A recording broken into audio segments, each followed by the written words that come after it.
तो हेलो दोस्तों, हम इस वीडियो में बात करेंगे भोजपुरी के सुपरस्टार बहुत ही अच्छे कलाकार प्रमोद प्रेमी यादव जी के बारे में बात करेंगे। दोस्तों, प्रमोद प्रेमी यादव जी का बहुत ही सारा गाना आने जा रहा है, जो कि अभी अभी एक आया है वेब म्यूजिक चैनल से आने वाला है, जो कि यह गाना 12 तारीख को सुबह 6 बजे रिलीज किया जाएगा, जो कि बहुत ही अच्छा गाना होने जा रहा है, जो कि 12 तारीख को यह गाना रिलीज किया जाएगा 6 बजे। तो दोस्तों, यह गाना का नाम है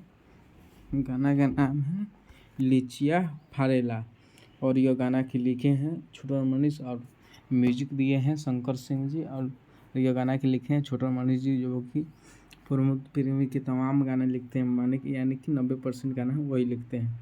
तो दोस्तों, यह गाना प्रमोद प्रेमी यादव की जो कि सोलो सॉन्ग होने जा रहा है, यह गाना वेब म्यूजिक चैनल से रिलीज किया जाएगा, जो कि गाना का नाम है लिचिया फरेला, जो कि बहुत ही अच्छा गाना होने जा रहा है। तो दोस्तों, यह बहुत ही बड़े लेवल का गाना होने जा रहा है। तो दोस्तों, आप वीडियो पसंद आया हो तो वीडियो को लाइक कर लीजिएगा, चैनल पर नए हो तो चैनल को सब्सक्राइब कर लीजिएगा, ताकि भोजपुरी का हर अपडेट आप तक पहुंच सके। जय हिंद, जय भोजपुरी। धन्यवाद दोस्तों।